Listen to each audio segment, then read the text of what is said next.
Hello नमस्कार, स्वागत है आपका वानखेड़े रिव्यू एंड एनालिसिस में। मैं हूं गिरीश वानखेड़े और मैं रेगुलरली रिव्यूज़ करता हूं फिल्मों के, वेब सीरीज़ के और डॉक्यूमेंट्रीज़ के। आज के रिव्यू का टाइटल है नोमैडलैंड, जो कि अमेरिकन ड्रामा फीचर फिल्म है और ये नॉमिनेटेड थी इस साल के ऑस्कर में 6 कैटेगरीज में, जिसमें से 3 ऑस्कर ये जीत चुकी हैं और ये स्ट्रीम हो रही है डिज्नी प्लस हॉटस्टार पर 30 अप्रैल 2021 से। एक बड़ा ही इंटरेस्टिंग कोट है, not all those who wander are lost. यानी कि कुछ लोग होते ही जन्मजात ट्रैवलर्स हैं, उनको बड़ा अच्छा लगता है अलग अलग जगह पे घूमना, नए लोगों से मिलना, नए चीज़ों को एक्सप्लोर करना, नए नए नेचर के रंगों को देखना, उनसे रूबरू होना। और वो हमेशा ही बड़े पैशनेट होते हैं अपने ट्रैवलिंग शूज़ में। वो कहीं पर भी एक जगह पर टिक कर रहते ही नहीं। वो गुलजार साहब भी कहते हैं ना इन लोगों के लिए कि वक्त रहता नहीं कहीं टिक कर, वक्त रहता नहीं कहीं टिक कर, इसकी आदत भी आदमी सी है। तो ये जो लोग होते हैं ये हमेशा कुछ ना कुछ खोजते रहते हैं। ऐसे लोगों को रिप्रेजेंट करती है 1969 में बनी फिल्म इजी राइडर्स, जिसमें 2 बाइकर्स निकल पड़ते हैं अमेरिकन साउथ वेस्ट को एक्सप्लोर करते हुए। फिर थी 1973 की Mexican film the Holi mountain, जो कि एक सररियल फैंटेसी टेक था एक ग्रुप का जो हेवन और अर्थ की मिस्ट्री को समझने के लिए माउंटेन को एक्सप्लोर करते हैं। और फिर थी 2004 में बनी super popular Spanish film the motorcycle diaries, जिसमें रिवॉल्यूशनरी शे गुएरा का कैरेक्टर दोस्त के साथ मोटरसाइकिल पर साउथ अमेरिका एक्सप्लोर करता है और कई सारे लोकल मजदूरों के प्रॉब्लम से रूबरू होता है। इसके अलावा थी 2014 में बनी अमेरिकन बायोग्राफिकल फिल्म वाइल्ड, जिसमें रीस विदरस्पून का कैरेक्टर होता है और उसका डिटर्मिनेशन होता है कि वो पैसिफिक क्रेस्ट ट्रायल को पूरा करेगी, जो कि लॉन्ग डिस्टेंस हाइकिंग होती है कैस्केड और सियरा नेवाडा के माउंटेन रेंजेस में, जो यूएस के करीब है। इन सारी फिल्मों के कैरेक्टर्स में खास किस्म की वंडरलस्ट है। वो अपनी शहरी ज़िंदगी या अपनी सिविल लाइफ से ज़्यादा कंफर्टेबल है सड़कों पे जाने में, या फिर जंगलों में जाने में, या फिर पहाड़ों में जाने में, या फिर नई जगहों को एक्सप्लोर करने में। और वो प्रकृति के साथ वक्त बिताने में ज़्यादा कंफर्टेबल है और उनको उसमें ज़्यादा मज़ा आता है। ऐसे कैरेक्टर्स को रिप्रेजेंट करती है चाइनीज़ डायरेक्टर श्लोए झाओ की 2015 में बनी पहली film songs my brother taught me, जिसमें यूएस के साउथ डेकोटा में रह रहे भाई और बहन की रिलेशनशिप को एक्सप्लोर किया गया था। और वो उस साल कांस फिल्म फेस्टिवल में बेस्ट फर्स्ट फीचर की कैटेगरी में नॉमिनेटेड थी।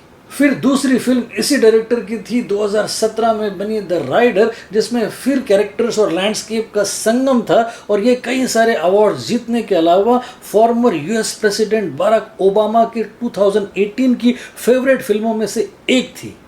इसी फिल्म को देखा था एक्ट्रेस और प्रोड्यूसर फ्रांसिस मैकडॉर्मैंड ने, और उसके बाद ही उन्होंने जेसिका ब्रूडर की ये किताब Nomadland surviving America in the 21st century को प्रेजेंट किया श्लोए झाओ को, इस डायरेक्टर श्लोए झाओ को, और उनको रिक्वेस्ट की कि वो इस किताब पर बनी हुई फिल्म को डायरेक्ट करें। उन्होंने ये एक्सेप्ट किया और फिर बनी नोमैडलैंड।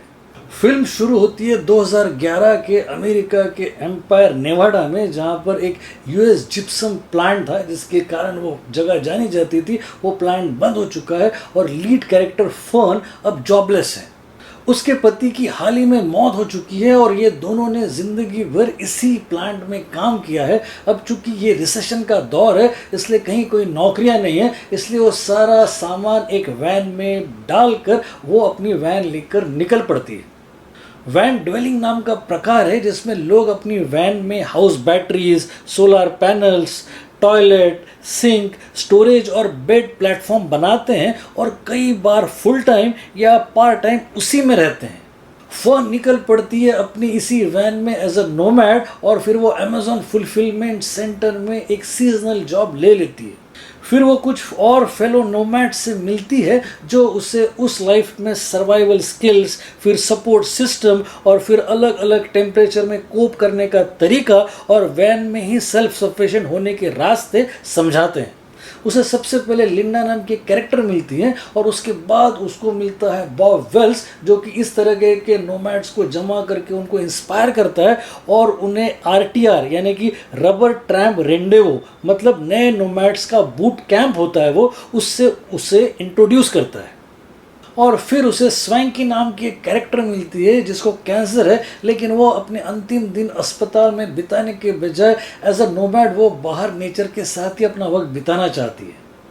फिर उसे डेविड नाम का एक कैरेक्टर मिलता है जिसे सर्जरी की ज़रूरत है, वो उसे मदद करती हैं और इन सारे इंटरेक्शंस में, इन सारे लोगों के साथ मिलने के बीच में उसे जहाँ जो काम मिले वो काम वो कर लेती है। वो कभी वेटर भी बन जाती है और कभी वो शुगर बीट फैक्ट्री में as a part time worker भी बन जाती है। ऐसे में ही एक दिन उसकी वैन खराब हो जाती है जिसको सुधारने के लिए पर्याप्त पैसे उसके पास नहीं है, इसलिए वो कैलिफोर्निया पहुंच जाती है अपने सिस्टर के पास पैसों की मदद मांगने।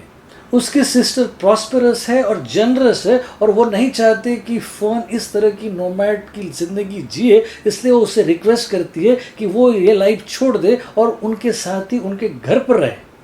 लेकिन अब तक देर हो चुकी है। इस सफ़र की अनभिज्ञता और इसकी असुरक्षितता अब उसको रास आने लगी है।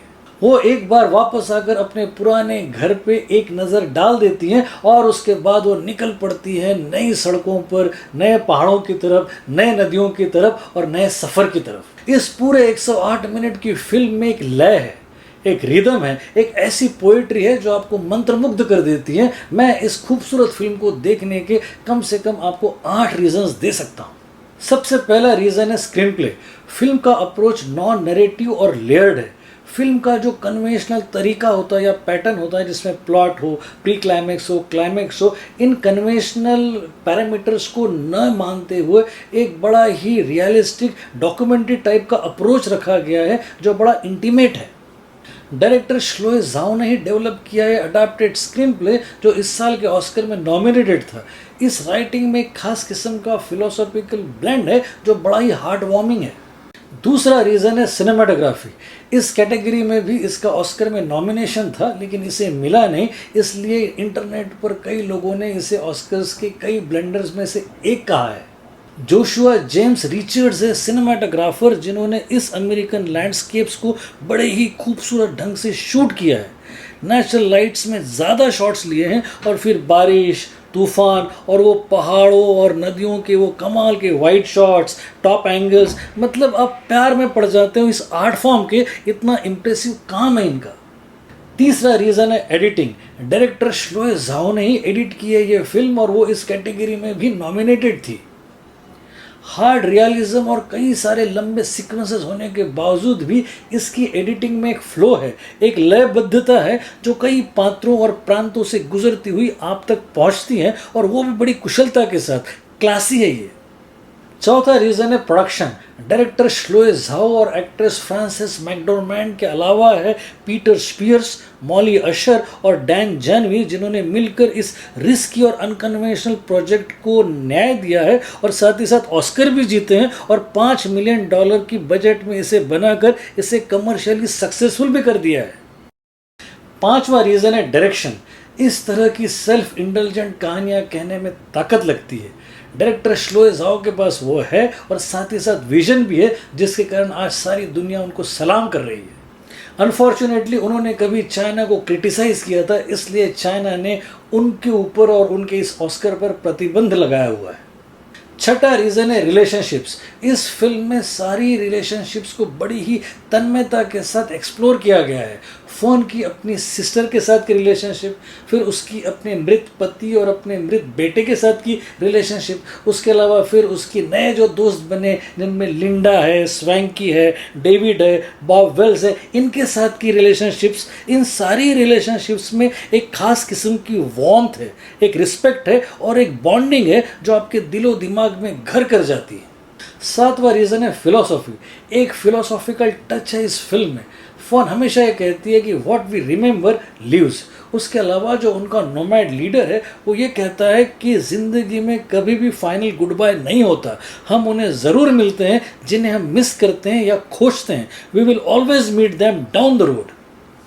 और आठवां रीज़न है फ्रांसिस मैकडोरमैंड। ये पहली एक्ट्रेस प्रोड्यूसर है ऑस्कर जीतने वाली और एक्टिंग कैटेगरी में उनका ये तीसरा ऑस्कर है। 1996 में जीता था उन्होंने फार्गो के लिए और फिर 2017 में 3 बिलबोर्ड्स आउटसाइड एबी मसूरी के लिए। इस फिल्म से ये साबित हो जाता है कि ऑथर बैक कैरेक्टर्स को कॉम्पिटेंट एक्टर्स किस लेवल पे ले जा सकते हैं। फ्रांसिस मैकडोरमेंड और डायरेक्टर श्लो झाओ शूटिंग से कुछ दिन पहले से इन नोमैड्स के साथ ही रहे और फिर सारी शूटिंग्स के दौरान वो दोनों गाड़ियों में ही रहे। ये एक्ट्रेस वो उन नोमैड्स के अनुभवों को जीती रही और फिर उन्होंने उसको साकार किया। Hats off.